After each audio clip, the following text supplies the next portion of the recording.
When you're an entrepreneur with a great idea, it can be daunting to find funding. Startup Raven takes the process out of your hands by helping entrepreneurs connect and learn about potential investors all in one place, without any long-filled forms or 1,000 questions. Sign up for early access at Startuprad.io.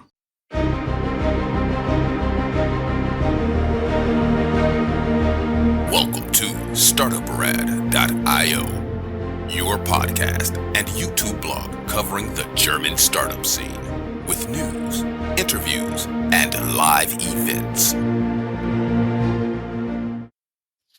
Hello and welcome everybody. This is Joe from Startuprad.io, your startup podcast and YouTube blog from Germany, Austria, and Switzerland. Today I have another entrepreneur here in my interview. Hi Lucas, how you doing? Hi, thank you. Thank you for having me. I'm doing fine. Totally my pleasure. We will soon talk about two things, meaning you and your startup as one piece. It's called QuantIP. And as you can already deduce from the name, it's about intellectual property, especially patents. And you brought us some exclusive data here that we're going to be going through in the second part of the interview. We'll make some neat graphics out of that. Plus, you'll be returning with an update on this data towards the end of the year. Yeah. And what I found most interesting is the tables have been a little bit turned. I looked into your CV. As always, down here in the show notes, there is a link to our Medium blog, and there will be a link to your LinkedIn profile for everybody who would like to reach out to you. And I've seen you always jump between business and journalism, and you actually held a few journalistic editor positions. The last one I could find is with Finanzenverlag Editor-in-Chief. Can you tell us a little bit the journey, how you jump between those two, and how is it to be editor-in-chief? So thank you very much for having me again. I'm happy to start off with my journey. So originally I'm an economist by training, so to say, and after university I went through a school of journalism to start my career in financial journalism, and I did that for 12 years overall. I worked within one company within several positions in different publications, but it was all about financial markets, asset management with a special focus. And I went up the ranks to become editor-in-chief of a monthly financial magazine based here in Munich called Euro, which was aimed at professional investors and sophisticated private investors.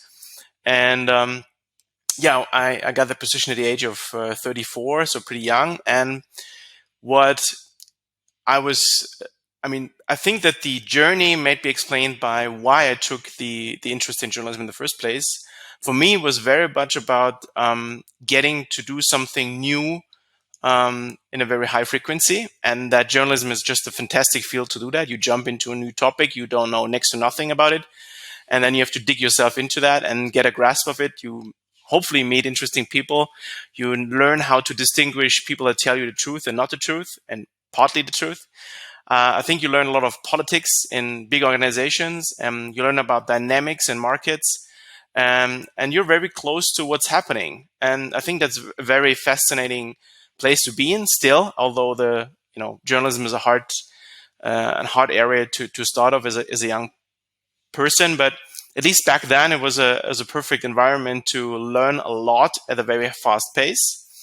And the transition then to being an entrepreneur was basically coming from the idea that I did an executive MBA program with the Stockholm School of Economics back then. And of course, you're surrounded by people that do all kinds of things. Some are entrepreneurs as well.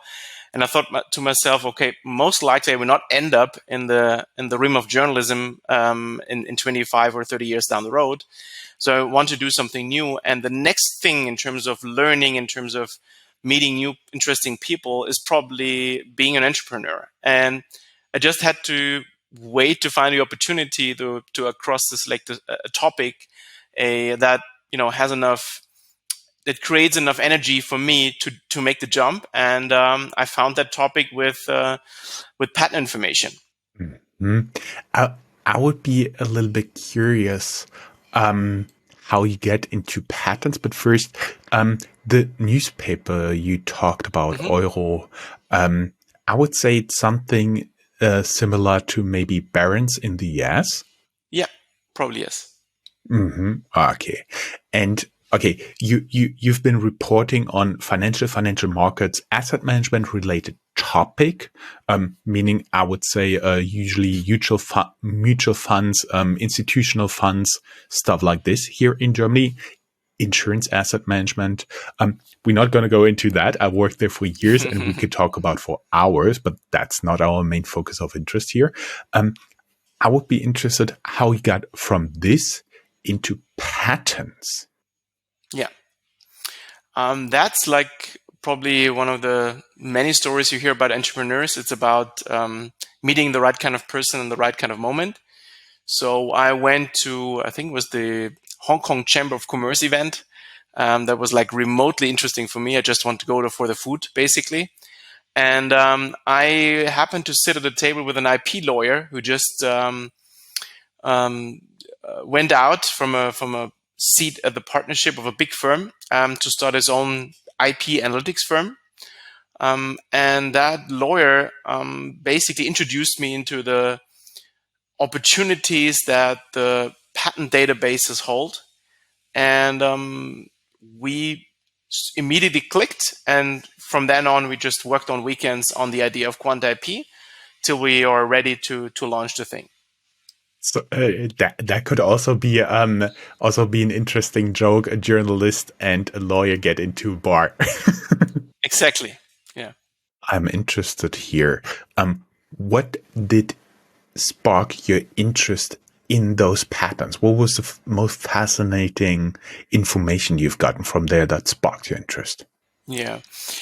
So my interest was sparked by the fact that the things that I knew about patents, most like other people, were very superficial. So everybody has an idea what a patent is and how valuable it could be. And sometimes we read news stories about patent portfolios changing hands for billions of dollars. That, of course, makes it in the news. But other than that, it's a very closed world of IP professionals doing these kind of transactions and dealing with intellectual property on that level. So what fascinates me till today, and I'm here in the same camp with my CTO, who is a PhD in biological informatics. It's the best man-made database that ever existed, probably up till now. So what you are looking at, if you look at global patent databases, is a collection of all potentially commercial, viable technical inventions that ever came about in the last 250 years. And this is just a tremendous treasure trove of information that you can now, of course, with the technology at hand, with ML and other tools, you can digest, you can ingest in your processes, and you can make sense of it. And the high quality of the nature of the input just comes from the fact that these databases are filled by highly qualified experts in their specific fields. So we're talking about PhDs in chemical engineering in very specific parts that only monitor certain fields and are responsible for certain fields. And they only do nothing but check for new inventions coming on their desk, making sure they are classified correctly, making sure that they are there's a thorough process to investigate whether they should be granted or not. And this is to the highest quality that you can think of. And that's what we are working with as on the base level for the last 5 years. I see. And how did you decide to make a business out of that? Yeah, I looked at some converging trends. So I looked at asset managers and other financial institutions starting to use alternative data in their processes, be it for trying to generate alpha signals, trying to improve risk management, whatever. And I saw at the same time that there was a lack in usage, and a vast gap actually in usage of patent information, given the fact that a higher percentage every year of value creation comes from intangible assets. So if you look at balance sheet from 30, 40 years ago of the largest companies in the world, and you look at the balance sheet of the most valuable companies today, Apple and co, you see that the vast majority of value creation has moved to the side of intangible assets. And a big part of that, of course, is patents. And for me, it was kind of obvious that if more and more people would look at it that way, there was coming more demand for a better view on that, a better analytics on that part of the value creation process of companies, especially as it doesn't show up on the book value of companies using the accounting standards as we have today. You said that is one of the pieces you can use to forecast success of a company. How strong is this link? How much do the patents, as far as you understand it right now, predict the success of a company? Yeah. It's when you look at the timeline, of course, we're talking about patent publication, which takes place about 18 months after filing. By that time, most of the patents are not yet in production in a product, let's say. And that means we're talking about a leading indicator per se. So those products have not been, impacted yet by the patent publication you can look at. And the revenues maybe take even longer than that. And of course, we have huge differences in terms of sales cycles, pharmaceuticals versus, let's say, consumer electronics. And the shorter the sales cycle, the shorter the lead time of patent publications, the longer the sales cycle, the longer the lead time you have. So that's something very important to call out in the first place. There are huge differences from industry to industry. And the same goes, of course, for the importance of IP for value creation. If you look at the one side, you have a biotech company, a young biotech company with zero revenues and maybe a treatment into trial 2 phase. Everything will be dependent on the quality of the IP that developed in the last 2, 3, 5 years. If you look at let's say, food company that has a patent for a certain process in producing, let's say, meat-like substances from peas, that is important for them, but other factors are also very important, like brand value or access to distribution networks, and so on and so on. So there's definitely a continuum of, let's say, importance for the business success, depending on the industry that you're looking at. But you need to understand that it's not only the value of the data is not only in determining success factors. That's important, very well, true. But it's also about mapping a landscape and being able to map actually those maybe food companies that are out there, because you're not only getting the information from the patent databases that a company has filed for a patent application with a certain, let's say, indicator for strength and quality of the patent that we can deliver, but also about in which areas this patent falls. So you can see and track, for example, also large companies, what are they up to? And I think one very vivid example would be car suppliers these days are under tremendous stress to do the transformation into electric vehicles and probably the future of autonomous vehicles. And of course, if you look at the web pages of those companies as of today, you would see only things that are related to that. And if you ask the CEO, they are full in transition mode. If you look at the patent portfolio, you can actually track whether this is true or not, or whether the actual innovation still takes place in the old business, and whether this transition at the core of it that needs to happen in R&D and innovation is in line with what the CEO has communicated as a strategy. And I think that's one of the many, many use cases you can do just without looking at alpha signals or anything else, just using that information to have a way clearer view of a competitive landscape. We will soon get into that when we look a little bit on the startups in general. We just focused on GSA here. But I would be interested in what QuantIP does, meaning who are your clients? Who would it be of interest for? Plus a little bit, where are you in your startup journey? And of course, are you open to new investors? Yeah, sure. Maybe I can start with our offering at the moment. So QuantIP offers basically three kinds of products at the moment. Number one would be data feeds that are very much tailored towards the needs of systematic and quant asset managers out there looking for investments in equities mainly.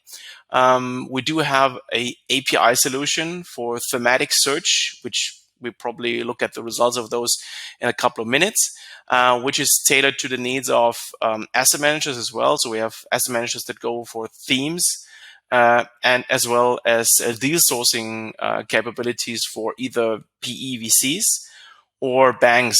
We now currently help a bank with deal sourcing as well, because you can tailor the output very much to the needs of the customer. So that's a very flexible product when it comes to the output and use case.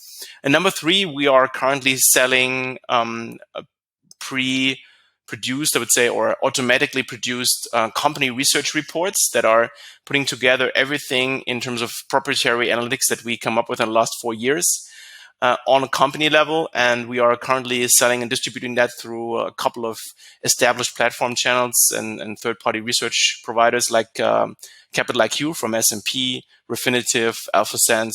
So we use the platforms there already, where currently customers already consume research on single company level.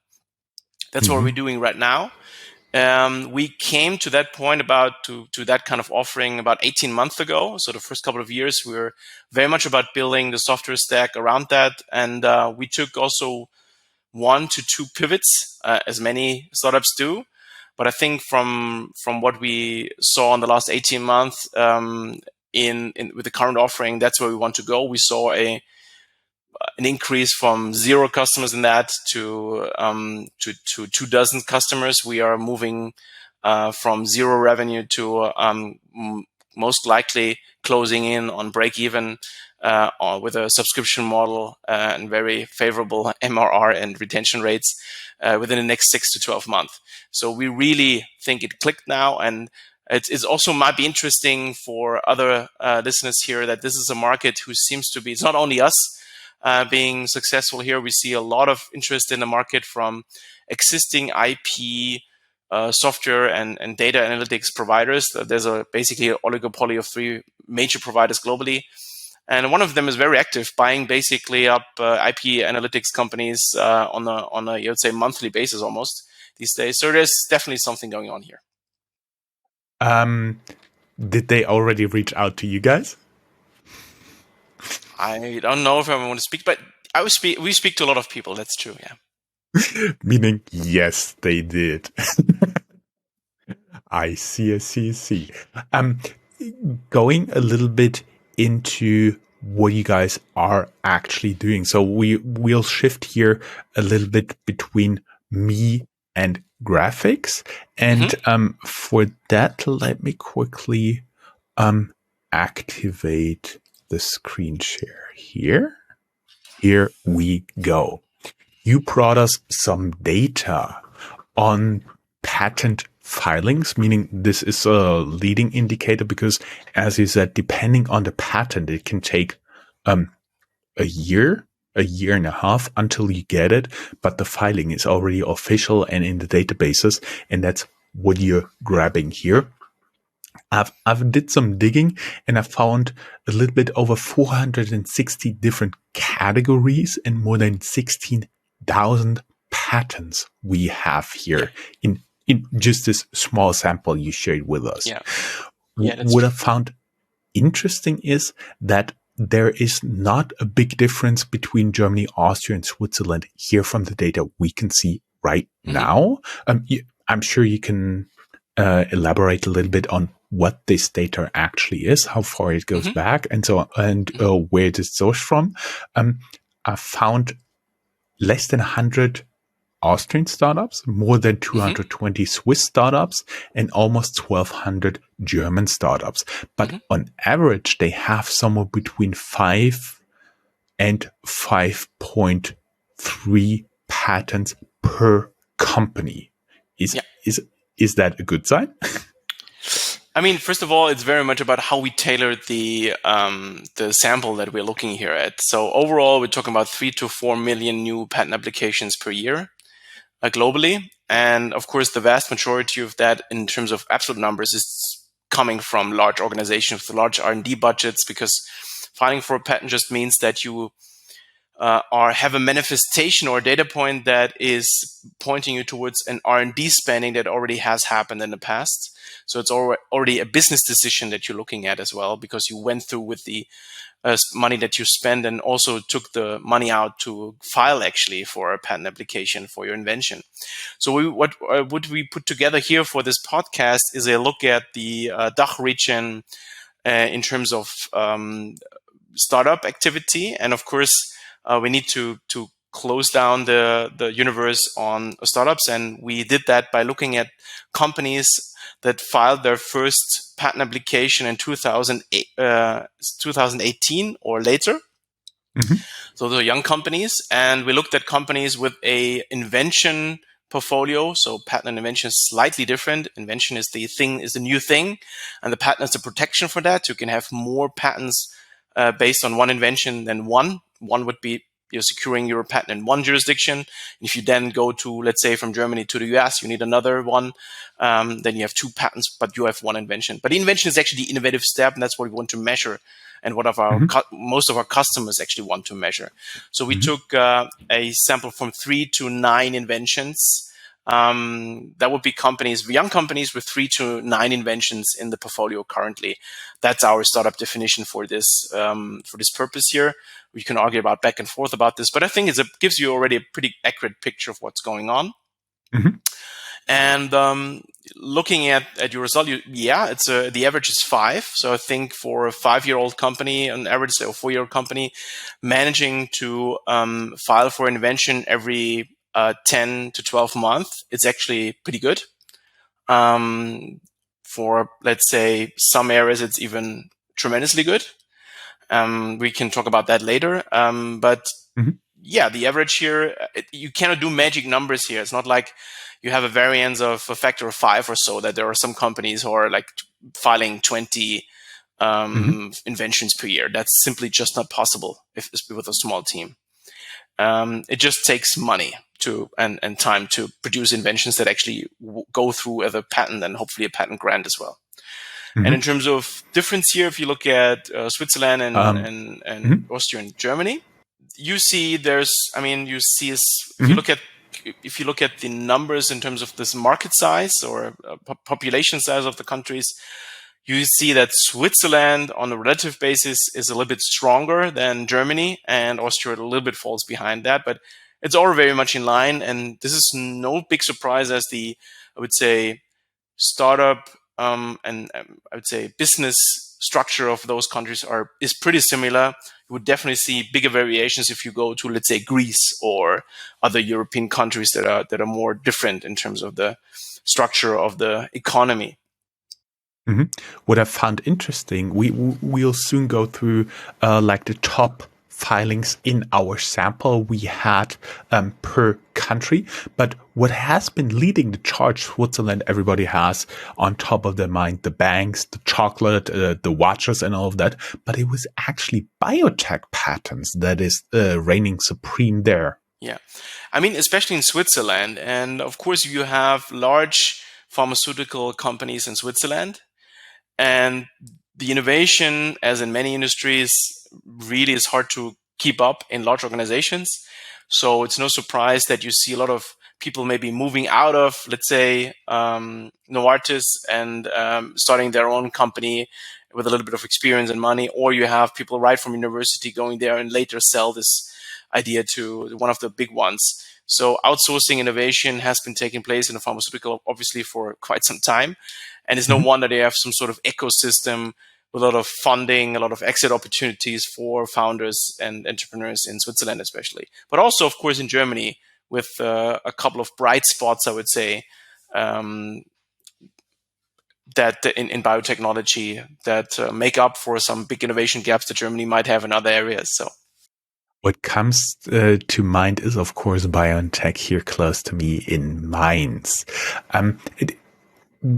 Maybe that is something, the geographical distribution we can talk about next time when you come back, hopefully towards the end of the year, late fall, early winter. And I did also dig through your data, and we have rising stars in the application of patents, meaning that moved most spots in your 2022 ranking. Number one is analyzing material properties. Can you give us a very rough, short idea for business majors? What is behind that? Yeah. So what we're looking here is the most filed areas. And again, this is one of the key advantages of patent information, that you can leverage a existing system of classifications with more than 200 or 300,000, depending what definition you take. Let's say 200,000 categories that are defined, maintained by absolute experts, very stable over time, and is very good to use for especially long-term trends and so on. So if you're looking at analyzing material properties, that sounds very broad, and it is. And that's probably also one reason why it's spot number one in the last 5 years. So if you want to, that's very much a pharmaceutical biotechnical area. I probably say 80% of that is coming from that business lines. But of course, if you do think about material properties, for example, in battery technology or in wind turbines, that we need to have a different we need to have very interesting properties of those blades that we put up there in 150 meters, especially in wind and rain out there in the offshore space. There is, of course, an interest in material properties from chemical properties in almost every application out there. So there's no wonder that is on that level showing a very high count here. And of course, there's always a way to dig deeper, so you can go as granular as you can imagine, and then we would probably know where things are at. But of course, with electrolysis coming later on, talk about it, but battery technologies, there's always something with material properties to that. Medical preparation, what would that be? That is number two, have been losing the top spot in 2022 to analyzing material properties. Medical preparation. Yeah, medical preparation sounds very boring, but it's actually thinking about cancer treatment. It all starts, for example, with detecting the cancer. And most of the time it means you have to take some sort of tissue from your body and analyze that. And before you can analyze anything, you make sure you have that preparation ready. There's one startup, for example, from Munich that has grown tremendously in the last 3 years, just closing that gap in the value chain and making that more precise, more scalable, more error or less error prone, and preparing stuff before analyzing stuff is super hot in terms, because diagnosis is a very hot topic over the last 10 years. Just think about all the kinds of analyses that we need for fighting the pandemic, and without a clean preparation process for that, it's nearly impossible. And that's basically like data science as well. 80 to 85% of the work is done on the quality of the input, and the analysis is more the icing of the cake. So that's why medical preparation is at the core of everything that you do in biotech and pharmaceuticals, or not everything, but a lot. In light of the pandemic, that is not surprising. Number three is digital data processing with no change. Yes. That has been number three before. What came to mind here was big data and analytics. Is that about? Digital data processing is a giant field if you look at the absolute size of it. And it's no surprise, I would say, that digital data processing as a technology that is important for so many other fields. I mean, it's very hard to imagine inventions in many fields without any link to digital data processing. So it's no surprise that it's there as well. Of course, the large funding numbers come from large companies here as well. like in Germany, SAP probably, and so on. But a lot of startups, of course, are in this field, and everybody who does something digital with a little bit more than data shifting around will be found in this digital data processing theme. Mhm. What I found interesting is optical elements and systems rising 10 spots to number Yep. 4. What I had in mind is something like lasers. Yeah. Huh. So I think there are a lot of things that go in there.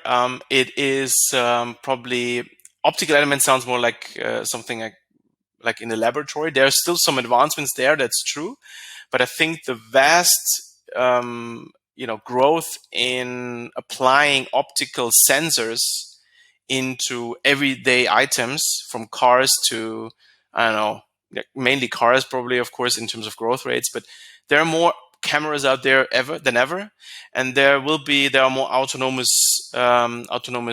cars and devices and flying objects out there than ever, and all these need some sort of optical elements to that.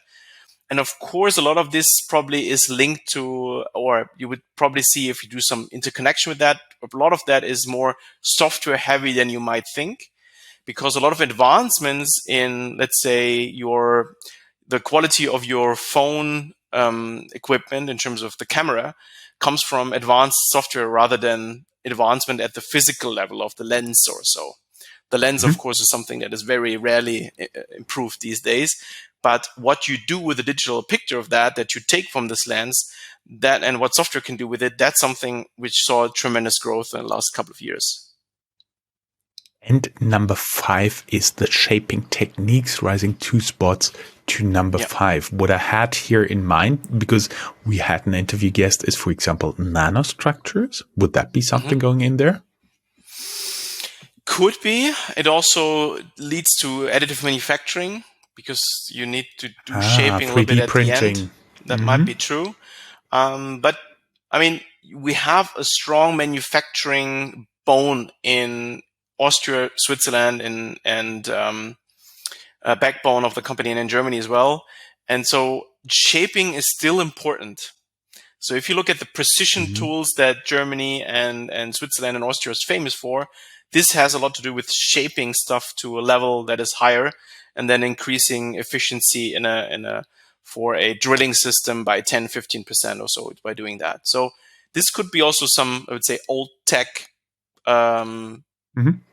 businesses or areas where shaping sounds old but still is very relevant. Okay, and then I went through the top stars. 50, the senders in the top 50. Yeah, exactly. Due to all the numbers here, the top 50 spots were split sometimes, and actually we have 53 numbers in there. That's why some have an asterisk. What is the most interesting here is, for me, for example, rising 56 places, conveyors and chutes. That is something I would either put in at a cashier, where you put all your groceries from the shopping on there, or the chute. Yes, of course, on a parent playground. I was not sure what to expect behind that. And I have to tell you, I have no clue actually what's behind that, because you have to go so much into detail. And there's also, I mean, for many things that we look at, there's always a gap between the patent application, and the actual application of that. So just by reading the patent, and I don't know, have you ever touched a original patent document? It's a very hard read for non-IP professionals, I would say. And the reason for that is that the main objective of the one who's drafting these is to hide what it's actually about. So, and that's why it's very technical, of course, but it's also deliberately written. So it's very hard to find for anybody else what this is about and which product this goes into or is supposed to go into. And that's why a lot of our customers, especially look at venture capital, for example, they need context to our information to actually make even more sense. So you need to leverage that with other sources of information, qualitatively or quantitatively, to actually make sense of this if you go that deep, right? And we just cannot do that. So we have 1,000 IPC classifications on the very basic level that we track. So there's no way for me to keep up with all those inner workings. Actually, we have both been interested in that. You sent me over an Excel sheet and I was thinking, that is some interesting data, but what does it mean? And that's exactly the point we're getting at here. And that's why we want to do this on a regular basis. Is there in the noteworthy ascenders in the top 50 anything where you can add, for example, something to the information we have there, to the classifications and where it comes from? What is clearly there are some connections here you can see. So image data processing and pictorial communication, that's something's pretty clear. I think that the advancement in the last couple of years in AI models that are able to create pictures and then let basically computers communicate through pictures, that is a field that is definitely growing. And it's rarely just one field that is growing, it's more associated fields that are growing with it. If you look at number 31, electrically conductive connections, and 15, measuring electric and magnetic variables, that's very much around electric motors, right? And there's definitely a rise in interest into that.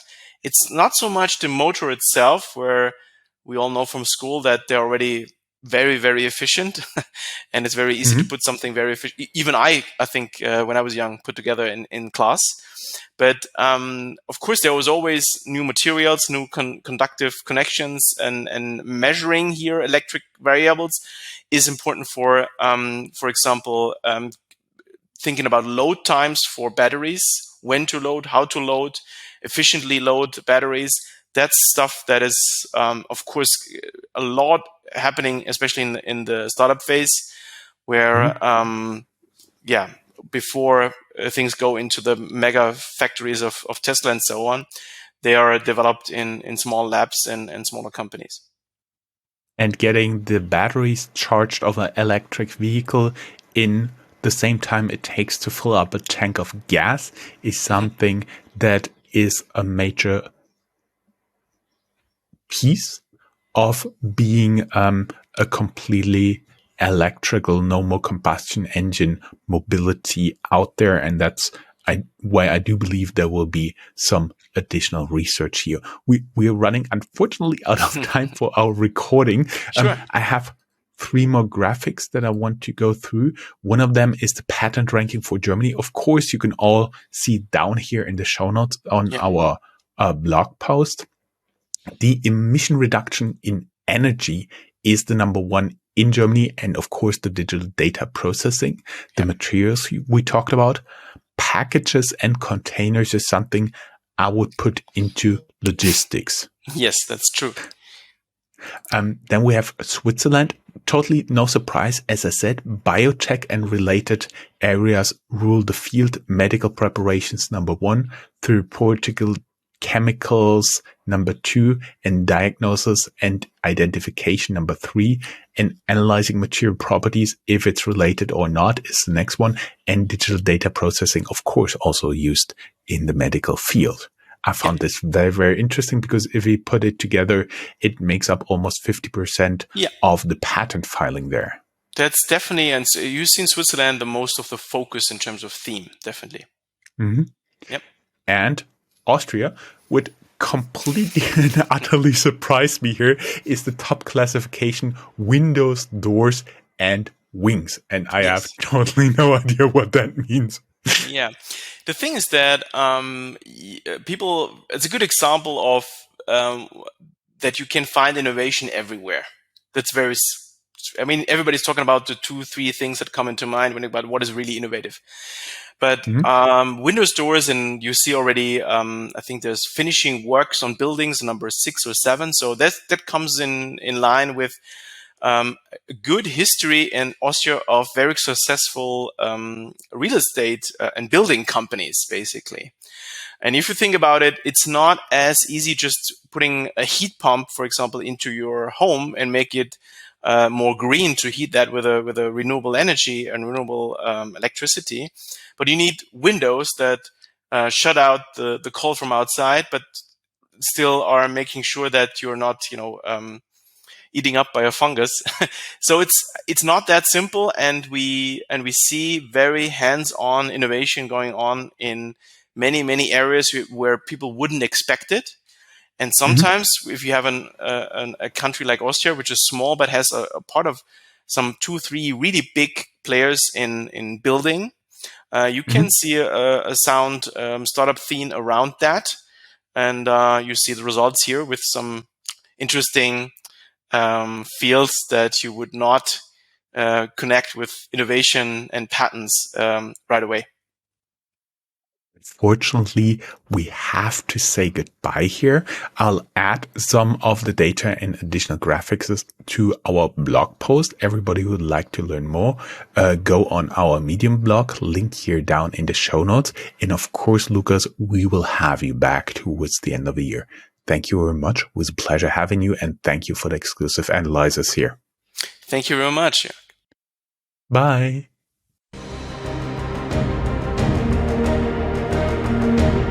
That's all, folks. Find more news, streams, events, and interviews at www.startuprad.io. Remember, sharing is caring.